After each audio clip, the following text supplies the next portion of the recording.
दोस्तों आज मैं आपको लखनऊ यूनिवर्सिटी के सेमेस्टर फर्स्ट LLB 3 ईयर में सेमेस्टर फर्स्ट में जो भी पेपर हुए हैं 6 पेपर होते हैं। तो पहले पेपर से लेके पहला, दूसरा, तीसरा, चौथा, पांचवा, छठा, ये सारे पेपर आपके सामने मैं बताने जा रहा हूँ। तो अगर आप LLB कर रहे हैं और आपके पेपर अभी नहीं हुए हैं तो ये बहुत ही अच्छी वीडियो होगी आपके लिए। आपके पेपर आपको पता चल जाएंगे कैसे आते हैं। और अगर आप बाय चांस आप फर्स्ट सेमेस्टर क्रॉस कर गए हैं, आप सेकेंड सेमेस्टर, थर्ड सेमेस्टर के स्टूडेंट हैं, तो भी आपको चिंता बिल्कुल करने की ज़रूरत नहीं है। आपको अगली मेरी वीडियो जो है वो सेकेंड सेमेस्टर, उसके अगली थर्ड, यानी कि आपको मैं डालने जा रहा हूँ सभी अपने 6 सेमेस्टर के पेपर। तो आपको मेरी इस चैनल को सब्सक्राइब कर लीजिए और आपको आगे सभी सेमेस्टर में काम आने वाली। आप किसी भी सेमेस्टर में हैं, LLB के स्टूडेंट हैं, तो आपको पेपर जो है सारे मेरे चैनल पे मिलने वाले हैं और लॉ संबंधित सारी वीडियोस मिलती रहेंगी। चलिए शुरू करते हैं देर न करते हुए। ये है लखनऊ यूनिवर्सिटी का LLB 3 ईयर का सेमेस्टर फर्स्ट का पेपर फर्स्ट एग्जामिनेशन। ये 2021 का है। पहला पेपर है ज्यूरिस्प्रूडेंस का। तो इसके पेपर में पहला क्वेश्चन आया था, विधि शास्त्र को परिभाषित कीजिए तथा इसकी प्रकृति एवं क्षेत्र की चर्चा कीजिए। दूसरा है, विधायन से आप क्या समझते हैं? विधायन के विभिन्न प्रकारों की चर्चा कीजिए। दोस्तों तीसरा क्वेश्चन है, देख सकते हैं आप कि जो क्वेश्चन में मैंने टिक लगा रखे हैं वही मैंने क्वेश्चन किए हैं। ये 10 क्वेश्चन है, 10 में से 5 क्वेश्चन करने हैं जो कि दीर्घ उत्तरीय हैं। हर क्वेश्चन 14 नंबर का है, टोटल पेपर 70 नंबर का है। इसमें जैसा कि आप जानते हैं 100 नंबर का पेपर होता है, उसमें 33 इंटरनल होते हैं जो कि जिस कॉलेज में आप कर रहे हैं वहाँ से आपको इंटरनल एग्ज़ाम में मिलेंगे। बाकी 70 नंबर का पेपर होता है। तो 70 में 14-14 नंबर के 5 क्वेश्चन आते हैं। मैंने तो इसमें चलिए आपको एक नई वीडियो में बताऊंगा कि पेपर को कैसे देना है कि ताकि ज़्यादा से ज़्यादा नंबर आ पाएँ। मैंने क्या किया था इसमें मैं आपको तीसरा क्वेश्चन बताता हूँ। अधिकार को परिभाषित कीजिए तथा होफेल्ड के अधिकार एवं कर्तव्य के सह संबंध की विवेचना कीजिए। दोस्तों चौथा क्वेश्चन आया हुआ है, कब्जा स्वामित्व का प्रथम दृष्टया साक्ष्य है, व्याख्या कीजिए तथा कब्जा अर्जन के विभिन्न तरीकों की चर्चा कीजिए। पांचवा क्वेश्चन है, रास्को पाउंड के सामाजिक अभियांत्रिकी के सिद्धांत की व्याख्या कीजिए। छठा है, प्रगतिशील समाजों का संचालन अब तक परिस्थिति से संविदा की ओर रहा है, आलोचनात्मक परीक्षण कीजिए। सातवां क्वेश्चन है, न्याय को परिभाषित कीजिए तथा न्याय के विभिन्न सिद्धांतों की चर्चा कीजिए। आठवां क्वेश्चन है, आधुनिकता एवं उत्तर आधुनिकता की संकल्पना ने किस तरह विधि की समझ को प्रभावित किया है, व्याख्या कीजिए। नवां क्वेश्चन है, विधि के प्रति मार्क्सवादी दृष्टिकोण की चर्चा कीजिए। और 10वां क्वेश्चन है, रूढ़ि को परिभाषित कीजिए एवं वैध रूढ़ि के आवश्यक तत्वों की चर्चा कीजिए। तो ये था पहला पेपर। अब है हमारे पास ये दूसरा paper, paper second, law of contract का। इसका पहला क्वेश्चन है दोस्तों, विधि द्वारा प्रवर्तनीय करार संविदा है, इस कथन की विवेचना कीजिए तथा उन शर्तों का उल्लेख कीजिए जो किसी करार को संविदा बनाने के लिए आवश्यक है। दूसरा क्वेश्चन है, सामान्य प्रस्ताव से आप क्या समझते हैं? प्रस्ताव एवं प्रस्ताव के आमंत्रण में क्या अंतर है, व्याख्या कीजिए। देख रहे हैं आपको मैं पूरा क्वेश्चन पेपर दे रहा हूँ, यानी कि आपको क्वेश्चन बैंक एक तरह से मिली जा रही है 1 साल की। इसकी आप प्रैक्टिस कर सकते हैं घर में। तीसरा पेपर है, प्रतिफल की परिभाषा बताइए तथा उन परिस्थितियों को इंगित कीजिए जिनमें बिना प्रतिफल का करार विधिमान्य होता है, उदाहरण द्वारा स्पष्ट कीजिए। चौथा क्वेश्चन है, संविदा करने के लिए कौन व्यक्ति सक्षम है, अवयस्क द्वारा किए गए करार का क्या प्रभाव है, सुसंगत वाद विधियों की सहायता से चर्चा कीजिए। पांचवा है, कपट को परिभाषित कीजिए तथा कपट और दुर्व्यपदेशन में अंतर स्पष्ट कीजिए। दोस्तों छठा क्वेश्चन है, बाजी संविदा के आवश्यक तत्वों को स्पष्टतया समझाइए, यह सट्टे के सौदे से किस प्रकार भिन्न है, उदाहरण सहित समझाइए। सातवां क्वेश्चन है, विफलता के कारण संविदा पालन की असंभाव्यता के सिद्धांत की व्याख्या कीजिए, मुख्य वादों का उल्लेख कीजिए। आठवां है, कल्प संविदा से आप क्या समझते हैं, इसके विशिष्ट तत्व क्या हैं, उदाहरणों एवं निर्णीत वादों की सहायता से विवेचना कीजिए। 9वां क्वेश्चन है, उन सिद्धांतों की विवेचना कीजिए जिनके आधार पर संविदा भंग की स्थिति में क्षतिपूर्ति की मात्रा निर्धारित की जाती है। और 10वां है, निम्नलिखित में से किन्हीं 2 पर संक्षिप्त टिप्पणियां लिखी हैं, यानी 2 से ज़्यादा हैं, उनमें से केवल 2 पर संक्षिप्त टिप्पणी लिखनी है।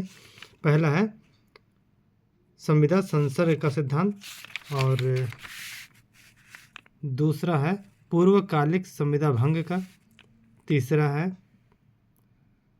स्वीकृति और प्रभाव का प्रतिसंहरण और चौथा टॉपिक है समाश्रित संविदा। इन 4 में से किन्हीं 2 पर आपको लिखना है। दोस्तों तीसरा पेपर है पब्लिक इंटरनेशनल लॉ 1। अब इसका पहला क्वेश्चन है अंतर्राष्ट्रीय विधि का पहला क्वेश्चन है, अंतर्राष्ट्रीय विधि से आप क्या समझते हैं? क्या अंतर्राष्ट्रीय विधि सच्चे अर्थों में विधि है? चर्चा कीजिए। दूसरा क्वेश्चन है अंतर्राष्ट्रीय विधि के स्रोत के रूप में रूढ़ि की विवेचना कीजिए। और तीसरा है लोक अंतर्राष्ट्रीय विधि एवं राष्ट्रीय विधि में संबंधों को व्याख्यायित कीजिए। दोस्तों चौथा क्वेश्चन है मान्यता क्या है? व्याख्या कीजिए। मान्यता के प्रकारों और विधिक प्रभावों पर चर्चा कीजिए। 5वां राज्य उत्तराधिकार क्या है? राज्य उत्तराधिकार के प्रकार एवं उसके परिणामों की व्याख्या कीजिए। 6ठा हस्तक्षेप शब्द को परिभाषित कीजिए। लोक अंतर्राष्ट्रीय विधि में हस्तक्षेप के प्रकार व आधार क्या हैं? 7वां क्या है? राज्य क्षेत्र अर्जन के विभिन्न ढंगों को समझाइए। 8वां है अंतर्राष्ट्रीय आपराधिक विधि के मूलभूत सिद्धांतों की विस्तार पूर्वक व्याख्या कीजिए। 9वां है राजनयिक दूत क्या है? इनके प्रकार एवं कार्य क्या है? राजनयिक दूत को प्राप्त उन्मुक्तियों की चर्चा कीजिए। 10वां है प्रत्यर्पण का अर्थ, परिभाषा और उद्देश्य क्या है? प्रत्यर्पण प्रदत्त करने की आवश्यक शर्तें क्या हैं या प्रत्यर्पण पर प्रतिबंध क्या है, ये आपको बताना है। दोस्तों इसी तरह चौथा पेपर है हमारे पास फैमिली लॉ का। चौथा पेपर फैमिली लॉ है, फैमिली लॉ 1। इसका क्वेश्चन है पहला, हिंदू विवाह अधिनियम 1955 के प्रावधानों के संदर्भ में हिंदू विवाह की आवश्यक शर्तों का उल्लेख कीजिए।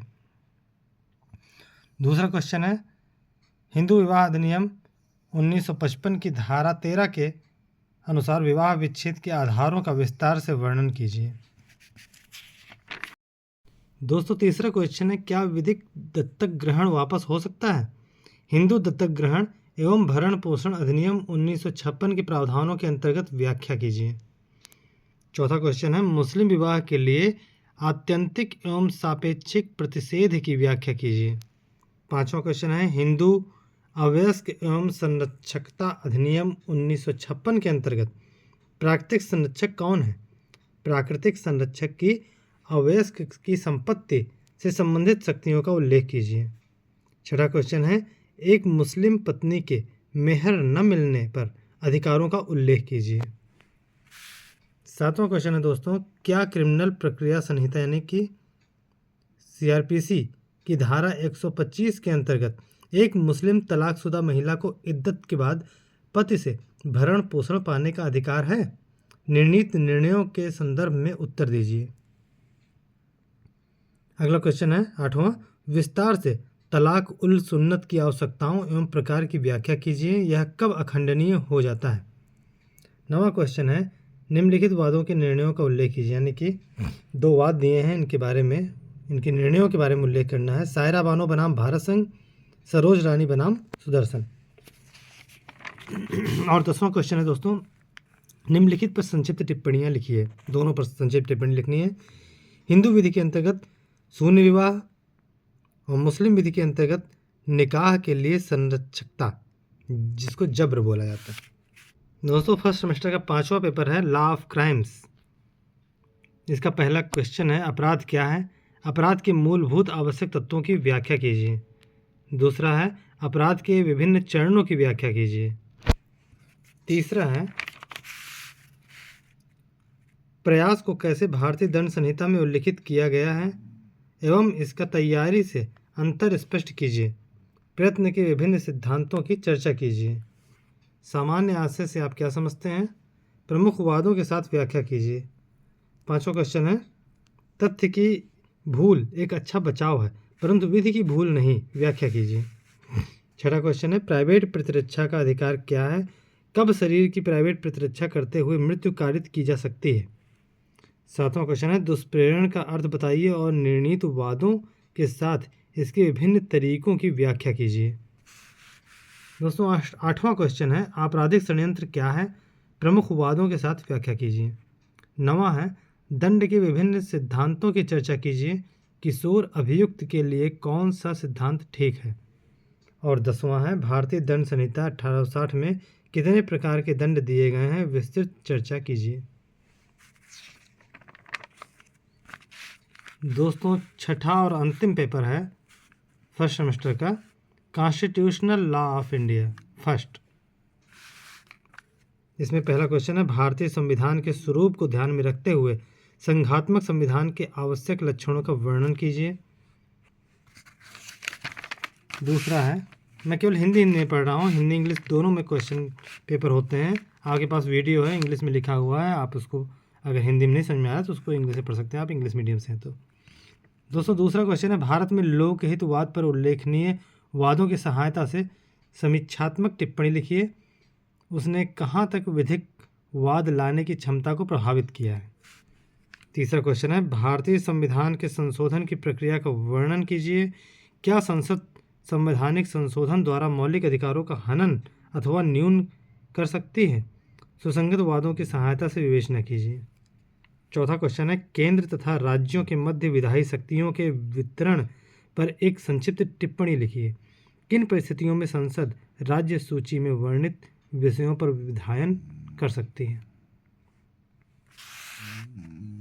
दोस्तों पांचवा क्वेश्चन है, भारत के उच्चतम न्यायालय के विभिन्न क्षेत्राधिकारों का वर्णन कीजिए। छठा है, निम्नलिखित में से किन्हीं दो पर संक्षिप्त टिप्पणियां लिखिए। यहाँ पर 3 है, 3 में 2 लिखना है। संविधान के स्रोत, संवैधानिक परिपाटियाँ, विधि का शासन, रूल ऑफ लॉ। सातवां क्वेश्चन है, निम्नलिखित में से किन्हीं दो पर संक्षिप्त टिप्पणियां लिखिए। पहला है सामंजस्यपूर्ण अर्थान्वयन का सिद्धांत, दूसरा है क्षेत्रीय संबद्धता का सिद्धांत, अगला है असंगतता का सिद्धांत। तो इनमें से किसी दो पर लिखना है।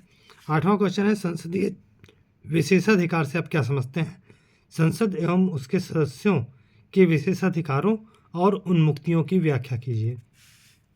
नवा है, राज्य के दुष्कृति संबंधी दायित्व पर एक विस्तृत निबंध लिखिए।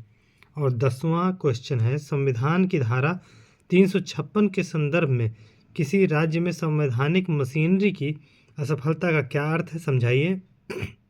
इस अभिव्यक्ति में किन परिस्थितियों का समावेश हो सकता है और किन परिस्थितियों का नहीं, यह स्पष्ट कीजिए। तो दोस्तों इस तरह से आपने देखा कि मैंने आपको फर्स्ट सेमेस्टर के सभी पेपर 6 पेपर बता दिए हैं जो कि लखनऊ यूनिवर्सिटी के हैं। ये न्यू सिलेबस के हिसाब से हैं।